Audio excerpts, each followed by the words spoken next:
Hello అండి. అందరికీ నమస్కారం. ఎలా ఉన్నారు? మీకోసం కొత్త మ్యాచ్ తీసుకొచ్చామండి. కంపల్సరీ మా ఛానల్‌ని డైలీ ఫాలో అవుతుండండి. ఏదో ఒక మ్యాచ్ మీకు సెట్ అవుతుంది. మీరు ఫోటోలో చూస్తున్న ఆవిడ పేరు శైలజ అండి. వయసు 35 సంవత్సరాలుంటాయంట. ఈవిడ భర్త ఒక యాక్సిడెంట్‌లో చనిపోయాడండి. ఈవిడకి కోట్లల ఆస్తులు ఉన్నాయి. తన భర్త ఎల్ఐసీలో డబ్బు యా దాచాడంట. అందుకోసమని ఆవిడకి చాలా వరకు ఆస్తిపాస్తులు ఉన్నాయి. అలాగే ఆయన చనిపోయాక ఆయన పేరు మీద ఎల్ఐసీ నామినీగా ఆవిడే ఉన్నారు. ఆ డబ్బులు కూడా ఈవిడికి వచ్చాయని చెప్తున్నారు ఆవిడ. ఇంకొకటంటే వాళ్ళ ఆయన అనాథ అండి. ఎవరు లేరు. తను చనిపోవడంతో ఈవిడ ఒంటరిగా ఫీల్ అవుతున్నారు.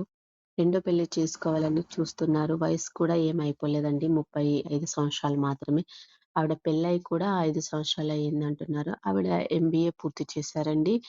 వాళ్ళ అమ్మ, నాన్న ఉన్నా కూడా తనకి రెండో పెళ్లి చేయాలని చూస్తున్నారు. ఈ అమ్మాయి చాలా అందంగా ఉంటుంది. చదువుకుంది. చదువుతో పాటు డబ్బు కూడా చాలా ఉంది అని చెప్పొచ్చు. ఒకవేళ మీరు ఈవిడని కాంటాక్ట్ అవ్వండి. మేము నంబర్ అయినా మీకు ప్రొవైడ్ చేస్తాము కంపల్సరీ. ఈవిడ ఎలా ఉంటుంది? ఈవిడ బిహేవియర్ అన్నీ మీరు ఒకవేళ మీకు ఆవిడకి నచ్చితే లివింగ్ రిలేషన్‌లో అయినా మీరు కంటిన్యూ అవ్వొచ్చండి. తప్పకుండా మీరు మా ఛానల్‌ని సబ్స్క్రైబ్ చేసుకోండి. ఆవిడ పేరొచ్చి శైలజ అండి. వయసు కూడా 35 సంవత్సరాలే అండి. మీకు నచ్చింది అనుకుంటే మీరు ఆవిడ నంబర్‌ని మీకు కంపల్సరీ ప్రొవైడ్ చేస్తాము. మీరు ఆవిడతో మాట్లాడొచ్చండి. అలాగే ఈ మ్యాచ్ మీకు నచ్చితే ఒక లైక్ ఇచ్చి కామెంట్ చేయండి. Thank you.